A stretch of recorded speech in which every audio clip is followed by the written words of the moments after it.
Physics Major 2014 Part 4. Question 23. A sound wave consists of a series of moving pressure variation from the normal constant air pressure. The graph shows these pressure variations of two waves at one instant in time. So the y-axis is pressure that is given in 10 to the power minus 2 Pascal. The x-axis is distance given in meter. There are two waves, wave 1, wave 2. They are given for the same instant. Wave 1 has intensity 1.6 into 10 to the power minus 6 watt per meter square. What is the intensity of wave 2? So in order to know the intensity, we need to know that intensity is proportional to amplitude square. So if I know that intensity is proportional to amplitude square, I can form a formula like this. I2 is proportional to the amplitude of the second wave square. I1 is proportional to the amplitude 1 square. So I can equate this in this way. That means if I have to remove this proportionality, I have to add a constant. Let me take this as intensity of wave 2. So it's a constant. Similarly, intensity of wave 1, constant, amplitude of wave 1 whole square. So when I divide, the constant get cancelled. So as a result, I can form this equation. I2's intensity is what we have to find. So substitute in place of I1, 1.6 into 10 to the power minus 6. In place of amplitude 2, that is at 3.0 square, and amplitude 1 is 2.0 square. So when you form this equation, take I2 as the subject, you'll get an answer as 3.6 into 10 to the power minus 6 watt per meter square, which is your option C. Question 24. The diagram shows a vertical cross-section through a water wave moving from left to right. So this is a water wave moving from left to right. At which point is the water moving upward with maximum speed? So in order to know whether the point is A or B or C or D, for which is moving upward with maximum speed, we need to know the position of this wave after a particular time. That means after the next instant. After this, how will the wave looks like? So I have quickly drawn a rough graph. So this part will be shifted slightly. So everything is going to be shifted. So at the next instant, you will see that the graph is going to look like this. So from point A, the graph has moved downwards. From point B, it's moving slightly, but not very prominent as point A. Point C has moved upward. Point D is also have moved a little bit, but not very prominent as C. So now the question is, at which point is the water moving upward with maximum speed? So it is obvious the movement is upward at point C, which is more prominent than point D. As a result, the answer for this question is option C. Question 25. The principle of superposition states that a certain quantity is added when two or more waves meet at a point. What is this quantity? Let's see the principle of superposition. So principle of superposition states when two or more waves meet at a point, the resultant displacement at a point is equal to the sum of the displacement of the individual waves at that point. So it is the displacement which is being added when two or more waves are mixed together. So this quantity for the principle of superposition is displacement. So amplitude is not the answer. Amplitude is the maximum displacement. So we don't just add amplitude, we add every individual displacement. So the answer for this question is displacement, which is option B. Intensity. Intensity is something that can be denoted with the help of amplitude. So that is also not the answer. Wavelength is the length traveled by one wave. So that is obviously not the answer. So the answer for this question is displacement. Question 26. Light passes through a diffraction grating ruled at 1000 lines per centimeter. So you can see here diffraction grating which has 1000 lines per centimeter, and same wavelength of the light passes through two narrow slits of 0.5 millimeter apart. Both situation produces intensity, maxima and minima on the screen. So here they are going to compare the diffraction grating with the two narrow slit experiment. Which statement about the separation of the maxima on the screen and the sharpness of the maxima is correct? So here they are saying which statement about the separation of the maxima. So we have to talk about the separation of the maxima on the screen. That means the fringe separation. We have to talk about that. Also, which one will have the greatest sharpness? Before moving, here they have mentioned diffraction grating has 1000 lines per centimeter. Let's find the value of the grating separation. So grating separation is found as follows. 100 lines in 1 centimeter. That means the distance between two successive lines is 1 over d, which is 1 over 1000, which is 0.001 centimeter. Since this is given, the narrow slit separation is given in 0.5 millimeter. I'm converting this also to millimeter. So I multiply by 10, I get as 0.01 millimeter. Now I can see the grating separation is smaller than the two narrow slit separation. So you can see grating separation is smaller than the separation of narrow slits. And you might have studied this equation in Young's modulus. You use this formula, x is equal to lambda d over a. So this x talks about the screen between successive bright fringe, which means they're talking about the separation of the maxima. This x stands for the separation of the maxima, which is called fringe width, fringe separation. Similarly, lambda stands for the wavelength, d stands for the distance between the double slit to the screen, a stands for the slit separation, right? Here you can see the grating separation or the slit separation. It is smaller in grating, diffraction grating. So smaller you have, you can see the separation of maxima is x is inversely proportional to 1 over a, which means if the separation is small, then the separation of the maxima will be large. So here grating separation is small than the separation of the two narrow slits. So in that case, separation of the maxima will be greater in the diffraction grating. So let's go for the option A. The diffraction grating maxima is less widely spaced. So we don't have to talk about this and part because we'll talk about the sharpness later.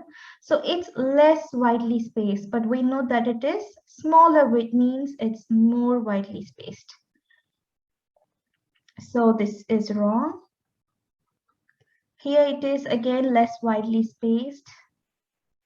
Is wrong. Diffraction grating maxima are more widely spaced. Here also more widely spaced. So the option is either C or D. Now we have to compare the sharpness. Okay.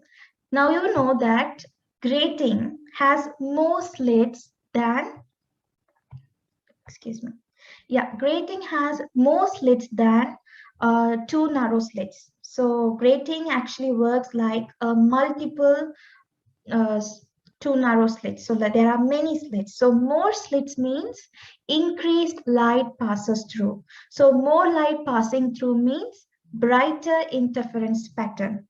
If we have a brighter interference pattern, the maximas are going to be sharper and narrower in grating. So you can see this is the sample obtained from diffraction grating.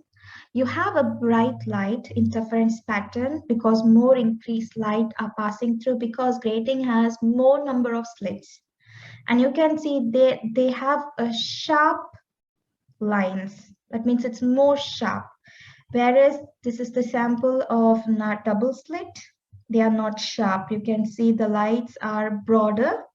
It's not narrow. Here you can see it's narrow and sharp. Here it is broader and not sharp.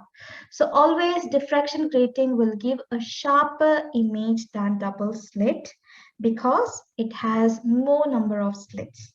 So here you can see less sharp than two slit maxima. That's wrong. It's sharper, and are sharper than two slit maxima. So this option is correct. The answer for this question is option D. You can pause this and read through, and then if you don't get it, you can come back again. Question 27. The diagram shows an experiment which has been set up to demonstrate two source interference. Microwave of wavelength lambda passes through two slits S1 and S2. So there are two slits, S1 and S2. Microwave passes through these two slits. A detector is moved from point O to point in the direction of the arrow. So from point O, we are moving towards the direction of the arrow. The signal detected decreased. It detected a decreases until the detector reaches X. So it decreases at this point and then start to increase again as the detector moves beyond X. So until X, the detector is decreasing and then it increases. That means the interference that's going to happen here is destructive.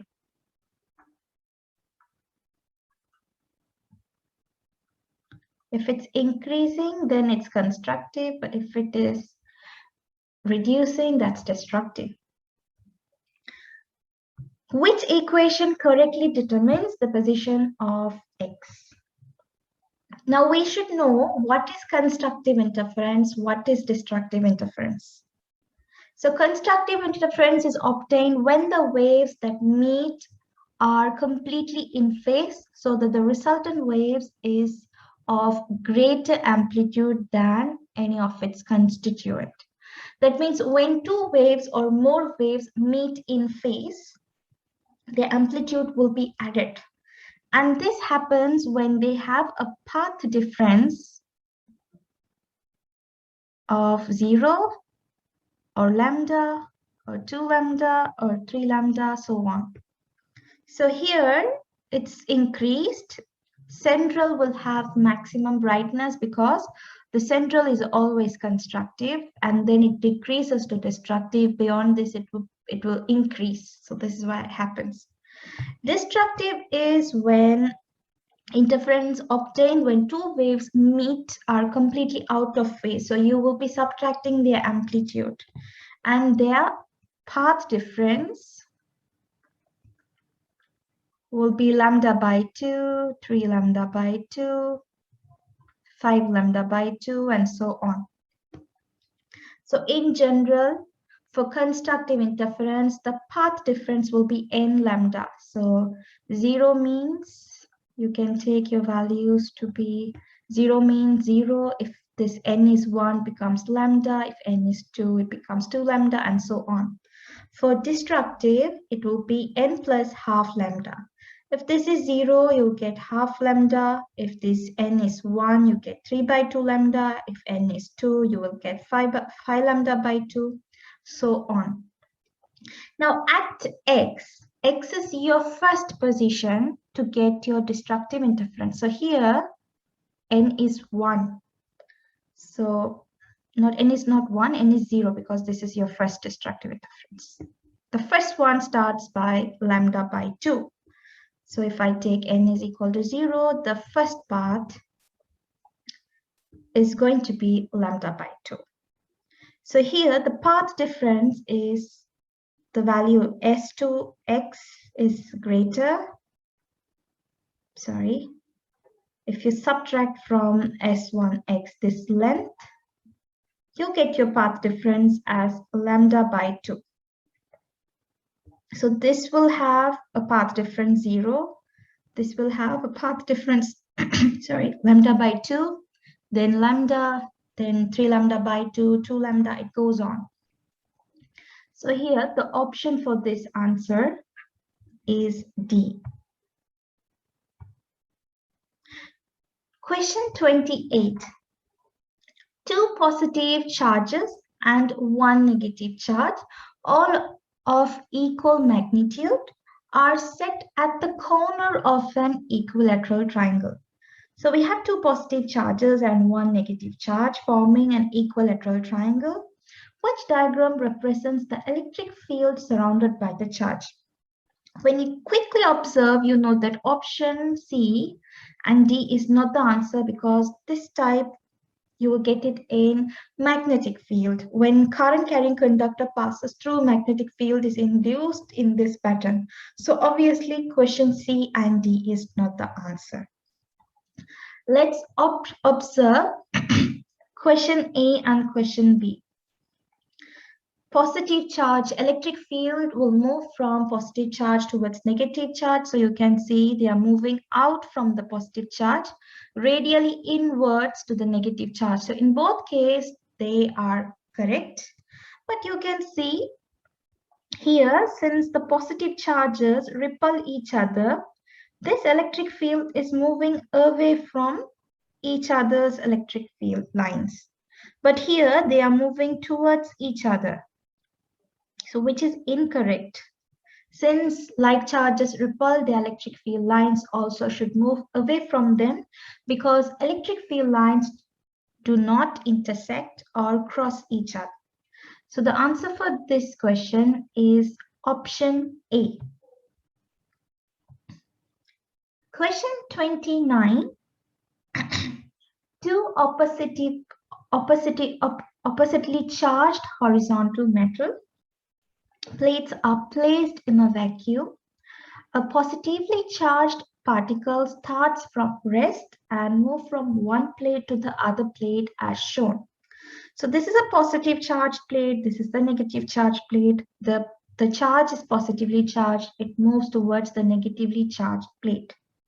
Which graph shows how the kinetic energy EK of the particle varies with the distance x moved from the positive plate? So here, you know that electric field strength is force per charge. So if you make force as the subject, you get EQ, electric field strength, into Q. And force also can be denoted by mass into acceleration. Also by the kinematic formula, we know V square is equal to U square plus 2AX.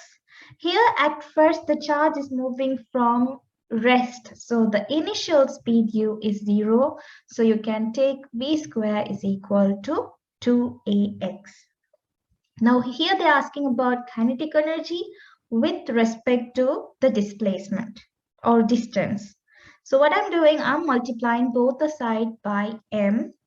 So I get mv square is equal to 2max. Now I'm taking this 2 to the denominator, the other side. So I get half mv square, which is my kinetic energy, is equal to max. As you know, when plates are parallel, the electric field strength is uniform. So this E is uniform, charge remains constant, mass remains constant. So acceleration is also constant in this case. So here, you know, mass is constant, acceleration is constant. That means x is what varies with kinetic energy. So I can say kinetic energy is proportional to distance. So this is like, if this is your y-axis, is proportional to your x-axis. So this is in the form of a straight line passing through the origin. So this is the option, straight line passing through the origin. So the answer for this question is option D.